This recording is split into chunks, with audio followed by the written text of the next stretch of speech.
सबसे पहले मैं एक चीज क्लियर कर देना चाहता हूँ कि ये वीडियो सिर्फ एंटरटेनमेंट पर्पस के हिसाब से बनाई गई है, मतलब ये एक kind of a funny review है मूवी का, तो प्लीज इसे कोई भी सीरियसली मत लेना। वैसे तो फ्लाइंग जेट पे मैंने ऑलरेडी एक वीडियो बना रखी है, बट कुछ दिनों पहले टीवी पे फ्लाइंग जेट देखते हुए मेरी वापस से इच्छा जगी इस मूवी पे एक वीडियो बनाने की, एंड मैंने तुरंत ही कम्युनिटी पोस्ट कर दिया। एंड फिर तो जैसा आप कहो, आपने कहा कि बना दे भाई, तो ये रही वीडियो।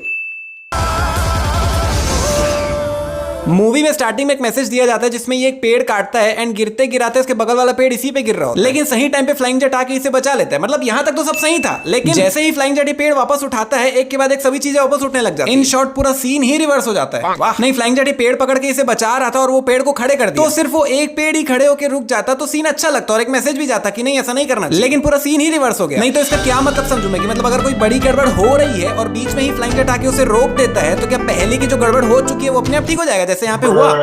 ऊपर के एंगल से देखने पे 3D होलोग्राम पे मल्होत्रा की फैक्ट्री दिख रही है, लेकिन वही सेम सीन को साइड के एंगल से देखने पे बेबे की सोसाइटी दिख रही है, एंड साइड से देखने पे फैक्ट्री के आगे दो छोटे छोटे टावर्स भी दिख रहे हैं, एक तो ब्रिज के जस्ट बगल में ही, लेकिन वही ऊपर के एंगल से देखने पे दोनों टावर्स गायब हो गए। तो भैया ये है बेबे की सोसाइटी, जिसमें अगर हम ऊपर के एंगल से देखोगे तो बेबे के पास कितनी बड़ी जमीन है और कितना सारा एरिया उन्होंने वेस्ट कर रखा है, खाली पड़ा हुआ है। मतलब अगर वो पूरे जमीन को अच्छे से यूटिलाइज करती और खाली जमीनों में भी घर बना देती तो और कितना ज्यादा किराया आता भाई उनके पास। बात तो सही है।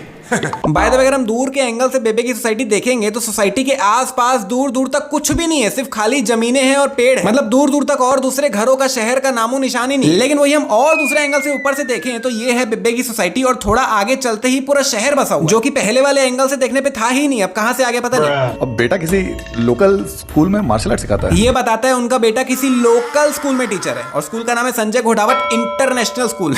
लोकल है। अरे भैया आप नीचे कमेंट मत करने लग जाना, वो लोकल का मतलब अलग है, इंटरनेशनल मतलब पता है, मेरे को पता है, मालूम है। बेबे एक एक करके इसके सभी बॉडीगार्ड्स को झापड़ मारती है, लास्ट में इसको भी मार देती है। देन ये लोग चुपचाप वापस चले जाते। नहीं ठीक है, ये लोग बेबे के साथ कुछ नहीं कर सकते थे, लेकिन उनका बेटा तो वहीं खड़ा था ना, उसको तो धमका ही सकते थे। नहीं तो वापस जाने से पहले एटलीस्ट उसको ही धमका देते, मतलब कुछ तो करके जाते, खाली मार खा के चले गए। पहले ये अकेला ही डांस कर रहा होता है, देन ये अमन को भी खींच के ले आता है डांस करने के लिए, और फिर जब अमन डांस करना चालू करता है, मैं 100% श्योर हूं उसके दिमाग में जरूर आया कि साला मैं अकेला ही अच्छा था, ये तो मेरे से भी अच्छा डांस कर रहा है, फोकट इसको लेके आया। मार्केट वैल्यू इस जमीन की 12,000 पर स्क्वायर फुट। भाई साहब इनकी जमीन की वैल्यू 12,000 12,000 पर स्क्वायर फीट है। नहीं क्यों? नहीं, सबसे पहली बात दिमाग में रखो, ये मूवी 2016 की है, तो ये जो रेट बता रहा है वो उस समय के हिसाब से बता रहा है। और दूसरी बात, इनकी जमीन का इतना ज्यादा रेट क्यों है? मतलब इनके सोसाइटी के आसपास तो छोड़ो, दूर दूर तक कुछ है ही नहीं, सिर्फ खाली बंजर जमीनें हैं, तो 12,000 पर स्क्वायर फीट क्यों? बगल में एक नदी है सिर्फ उसके लिए। बाय द वे तब भी महंगा है। अभी बेबे अमन को एकदम इमोशनल होकर बता रही है कि शहर में बहुत ज्यादा पोल्यूशन होने के कारण इसके पिता करतार सिंह को कैंसर हो गया था, जिसके कारण उनकी डेथ हुई। नहीं एक मिनट, कैंसर तो भैया ड्रिंक करने से भी होता है, और ये खुद ही कितना ज्यादा ड्रिंक करती है। अमन इतनी देर से कुछ बोले ही जा रहा था, पर बच्चे ध्यान ही नहीं दे रहे। फिर एकदम से अमन बोलते हैं, अच्छा जानते हो, तुम लोग जानते हो ब्रूस ली को? तब सब सुनने लग जाते हैं। अभी इन दोनों के पीछे कोई भी नहीं बैठा हुआ है, लेकिन वही दूसरे एंगल से देखने पे पीछे इतने सारे लोग प्रकट हो गए। ये बच्चा मशीन से काफी दूर बैठा हुआ है, मतलब बीच में अच्छा खासा गैप है, लेकिन वही अगले ही पल बिल्कुल मशीन के बगल में ही आ जाता है। इतनी देर से लगातार बॉल्स फेंकाए जा रहा है, लेकिन बीच बीच में जब भी मशीन को दिखाया जाता है, हर बार मशीन में बॉल्स उतने ही होते हैं, ना कम ना ज्यादा। By the way meet mister Sushant Pujari, जो कि मूवी में वॉयलेंट प्लेयर। अगर आपको नहीं पता तो मैं बता दूं कि रियल लाइफ में ये एक डांसर है। रेमो सर की हर मूवी ABCD 2 फलाना ठिकाना सब में इसने काम कर रखा है एज अ डांसर। तो रेमो सर ने इसे इस मूवी पे वॉयलेंट प्लेयर के तौर पे क्यों लिया है? व्हाई? नहीं और कोई मिल नहीं रहा था क्या, या फिर इसके पास काम नहीं था तो इसीलिए इसको या अगर अभी अमन की जगह मैं होता और इस बंगले में घुसता, तो घुसते ही सबसे पहले मेरे दिमाग में ये आता कि अगर ऊपर जाना पड़ा तो मैं कौन सी वाली सीढ़ी से ऊपर जाऊंगा। 2 दिया हुआ है ना वहां पे। मैं गरीब हूँ। अभी इस सोफे के पीछे यहाँ पे कोई भी नहीं है, लेकिन वही दूसरे एंगल से देखने पे यहाँ पे मल्होत्रा प्रकट हो गया। इंट्रोड्यूसिंग राका।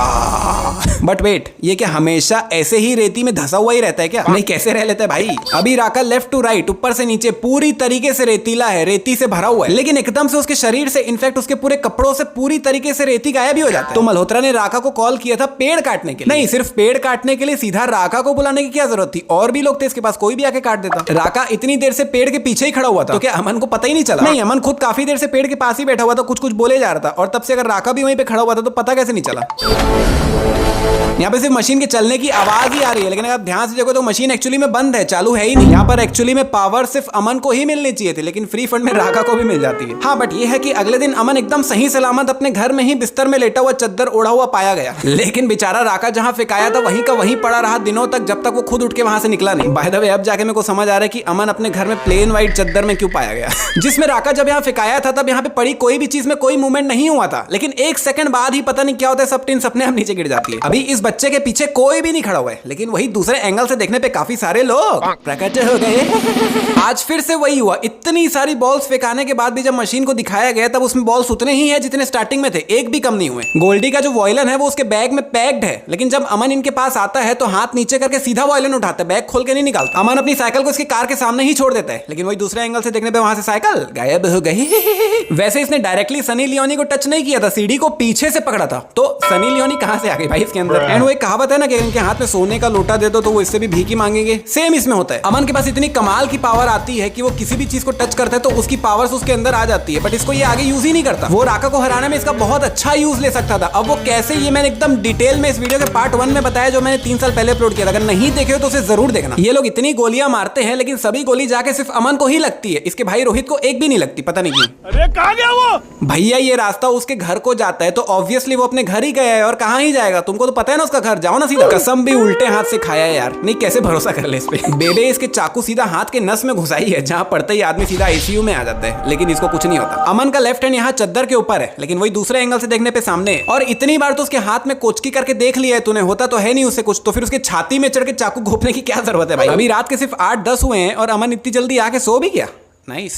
अमन आके सिर्फ लेटा ही था और 2 मिनट के अंदर ही ये लोग भी इसके पीछे पीछे अंदर आ गए, और अंदर आते ही इतना ज्यादा कोचकी की है उसको, लेकिन अमन की नींद फिर भी नहीं खुल रही थी। 2 मिनट में इतनी गहरी नींद, वाह। जब इन्होंने फ्लाइंग जेट को बाहर फेंका तो दिख ही रहा है कि वो सीधा ऊपर गया, फिर भी लेफ्ट राइट देख रहे हैं। Bye the way, flying jet गया ऊपर था, तो ये नीचे कैसे और कब आया, क्योंकि फ्लाइंग जेट के निकलते ही ये लोग चारों तरफ देख रहे थे, तो फ्लाइंग जेट तो कहीं नहीं दिख रहा था। जिस तरह से यहाँ पे फ्लाइंग जेट की एंट्री हुई है, सभी पुलिस वालों को इस पे बंदूकें तान देनी चाहिए। कोई ऐसा करता ही नहीं है, सब सिर्फ इसको खाली मुंह उठा के देख रहे हैं। फ्लाइंग जेट के जस्ट पीछे कुछ पुलिस वाले बैठे हुए, लेकिन वही दूसरे एंगल से देखने पे पूरा बैकग्राउंड ही चेंज हो जाता है। एंड फ्लाइंग जेट जिस स्पीड से अंदर आया था, एकदम से यहाँ पे आते ही ये रुक कैसे गया, यहीं का यहीं खड़ा कैसे हो गया, क्योंकि फ्लाइंग जेट जब यहाँ आया था तब भी वो अपने आप को कंट्रोल नहीं कर पाया था, आके सीधा गाड़ी से ठुक गया था, तो यहाँ पे कैसे रुक गया भाई। उंगली में कुछ अमूल कूल लगी ही नहीं है, सब उड़ गई, तो टेस्ट क्या कर रहा है। By the way, brand promotion, Amul the taste of India, स्वाद इंडिया का यही तो अमूल है, अमूल द टेस्ट।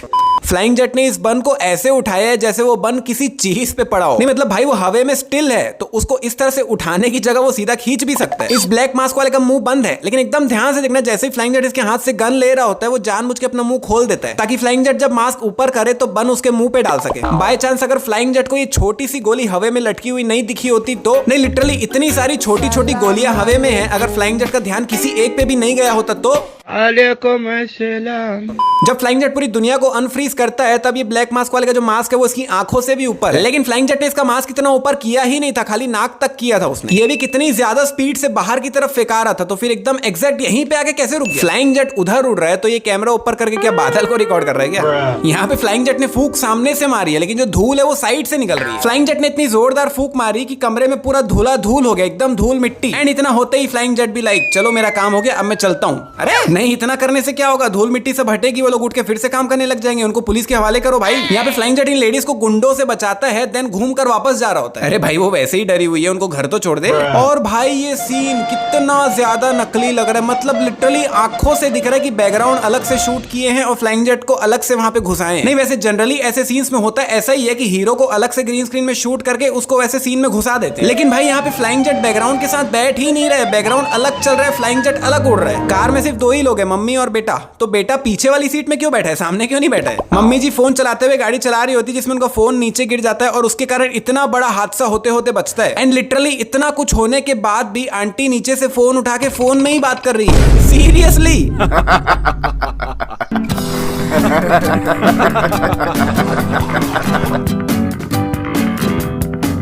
तो भैया ये तो इस वीडियो का पार्ट 1 था। अब जो इसका पार्ट 2 आने वाला है 2 हफ्ते बाद, वो इस वीडियो से कहीं ज्यादा कमाल का होने वाला है। तो भैया तुरंत ही चैनल को कर लो सब्सक्राइब, ताकि जब भी वो वीडियो अपलोड हो आपको तुरंत नोटिफिकेशन आ जाए। एंड अगर ये वीडियो पसंद आई तो वीडियो को लाइक जरूर करना, 10,000 लाइक्स प्लीज। और हम मिलते हैं आने वाली एक और कमाल की वीडियो में।